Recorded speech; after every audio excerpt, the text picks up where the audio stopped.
দেখতেছেন এই যে তো অনেক ডিকই দেখছেন। এটার পুরো গোট, একটা গোটে প্রায় এটার প্রায় 30 থেকে 44টা আছে। দেখতেছেন গোটটা অনেক মোটা, 1 2 3।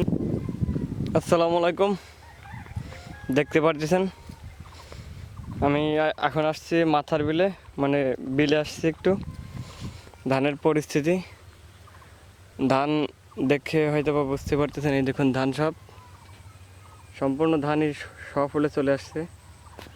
ধান মানে কাজ হয়ে গেছে, কিছু কিছু যে বাইল এগুলো লাল হয়ে গেছে। তো বিলে আর পানি দেওয়া লাগবে বলে মনে হয় না। দেখতেছেন একেবারে সব জায়গা দিয়ে আপনার ধান প্রায় বের হয়ে গেছে। একদম আলের দুই পাশে ধান কাইট হয়ে রয়েছে।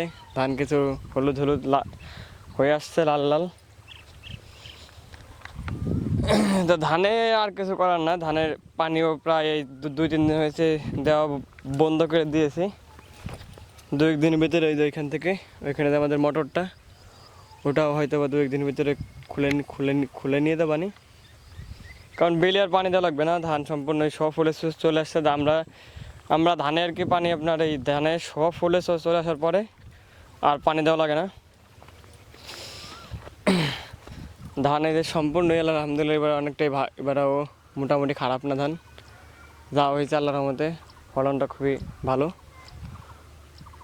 তা তো আপনারা ভিডিওতে তো যতটুকু দেখতে পাইতেছেন, ধান আর বেশি দিন না, আর দেখা যাবে না 15-20 দিন, 20 থেকে 25 দিনের ভিতরে ধান সম্পূর্ণ কাটা পড়বে।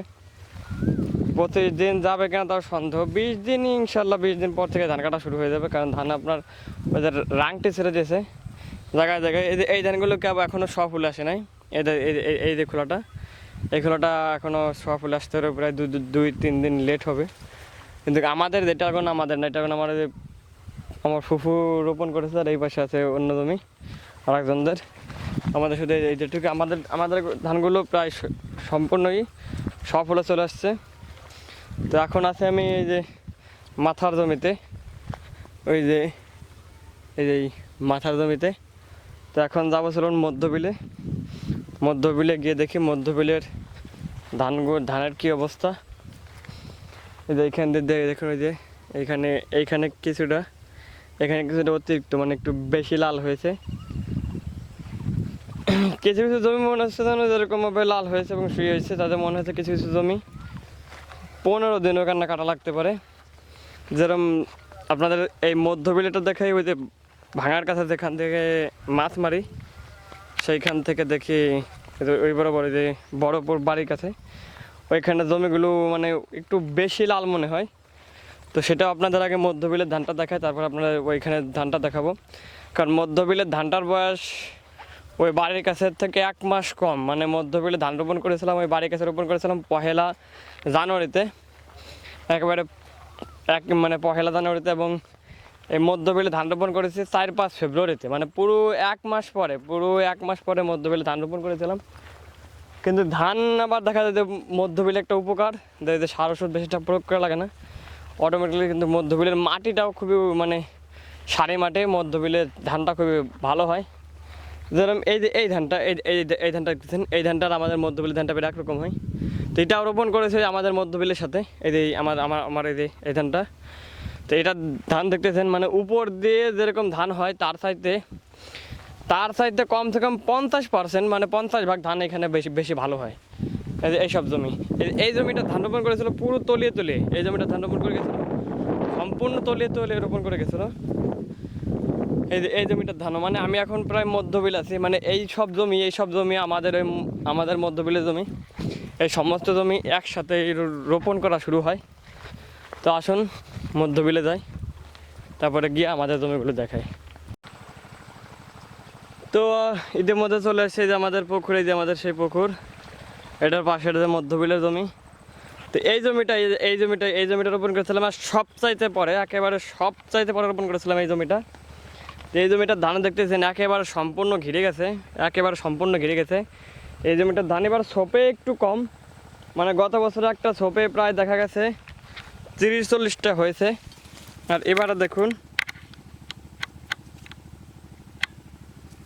দেখুন আপনার ছোপে বেশি না, খুবই সীমিত দেখতেছেন, মানে 15-20টা মতন হয়েছে এবারে। কিন্তু এটা এখন ওই যে রোপণ করা হয়েছিল এবার একটু অতিরিক্ত পরে, মানে এই জমিটা রোপণ করা হয়েছিল প্রায় ফেব্রুয়ারির 15-20 তারিখ পড়লে এই জমিটা রোপণ করা হয়েছিল। এখানে প্রায় মানে আরও 20-25 দিন আমরা জানুয়ারি মাসের ভিতরে রোপণ করে ওঠার চেষ্টা করি, কারণ জানুয়ারি মাসের ভিতরে যদি রোপণ করে উঠতে পারি অথবা ফেব্রুয়ারি মাসের 10 তারিখের ভিতরে ওঠার চেষ্টা করি, কিন্তু তারপরেও এই বিলে এবার অতিরিক্ত পানি থাকার কারণে কী করে পারি নাই, মানে অতিরিক্ত পানি থাকার কারণে আমরা দিতে পারি নাই আপনার ওই যে মানে রোপণ করতে পারি নাই। পানি শুকাইতে ফেব্রুয়ারি 15-20 তারিখ হয়ে গেছিলো। এই কারণে এই জমিটার ওই জমিটা মানে মাঝে এইখানে ওই যে মাঝে একটা আইল আছে, তো ওই আলের ওই পাশে এই জমিটার ওই নিচে জমিটা, এই দুইটা জমি একটু মানে আমাদের ফসলের রোপণ করা হয়েছে এই জমি। তারপরে যে আলহামদুলিল্লাহ অনেকটাই দেখছেন সম্পূর্ণ ঘিরে গেছে আর কি এই যে একদিকে। আবার এই জমিটা রোপণ করেছিলাম এই যে ফেব্রুয়ারির 5-6 তারিখে, মানে ওই যে 10 তারিখের ভিতরে রোপণ করলে ভালো হয়। যেরকম 5 দিনের ব্যবধানে ধানটা অনেকটা করলাম তফাৎ। এটা করলাম হালকা পাতলা দেখে ঠিক পাচ্ছে যে এইটা একটু পাতলার, এটা দেখুন একেবারে ঘন বেশি, মানে মাত্র 10-15 দিনের ব্যবধানে ধান এতটুকুন তফাৎ হয়েছে। এবং আপনি এটারই দেখুন, এটার গোটগুলো দেখুন, এই দেখতেছেন গোট, এটার পুরো গোট, একটা গোটে এটার প্রায় 30 থেকে 40টা আছে। দেখতেছেন গোটটা অনেক মোটা, 1 2 3 4 5 6 7 8 9 10 11 12 13 14 16 17 18 19 20 21 22 23 24 25 26। এটা ছোট গোট, এটা হচ্ছে 26টা এরকম। এটার ওখানে একটা ছোটো গোটটা গুনেছি, দেখছেন তাতে হয়েছে 26টা, আর এটাই 5টা 7টা 8টা 10টাতে করে হয়েছে। তাও আলহামদুলিল্লাহ যা হয়েছে একেবারে খারাপ হয় নাই। তো এই জমিটায় পানি দেওয়া হয় না, এই জমিটা ওই যে পুকুর খেঁচার জন্য মেশিন খুলে নিয়ে গেছিলাম এই যে এখান থেকে, তো আপনারা দেখেছেন। তো এটাই মাঝে একটা বৃষ্টি নেমেছে এবং এই যে এইখানে দেখতেছেন ওই যে একটা ঘর, এটা এখন আপনার মোটর ঘর। তো উনারে দিয়ে একদিন 2-3 দিন পানি দেওয়াইছি, একদিন 2 দিন পানি দেওয়াইছি। ওটাও আমাদের মানে সম্পর্কে চাচা হয়, তো ওনারে দিয়ে একটু দেওয়াইছিলাম।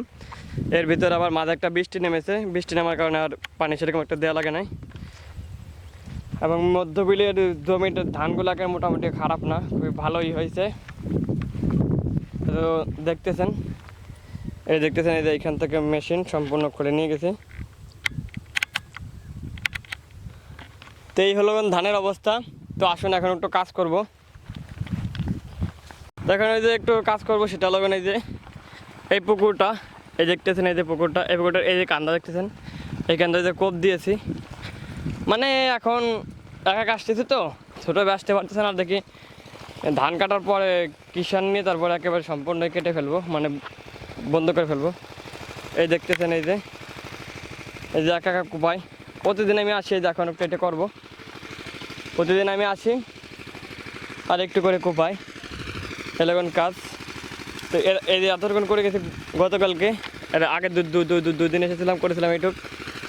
তো আসলে এখানে একটু কাজ করি, এরপরে বাসার দিকে যাবো, এটাকে এখন একটু করতে থাকি। তো মাঠে কুপাই দে এই দেখুন একটা জিনিস দেখেছি, সাপের ডিম। এই যে দেখতেছেন এই যে সাপের ডিম, একেবারে সম্পূর্ণ সাপের ডিম, মানে এটাতে কী সাপের ডিম এই দেখুন। এই যে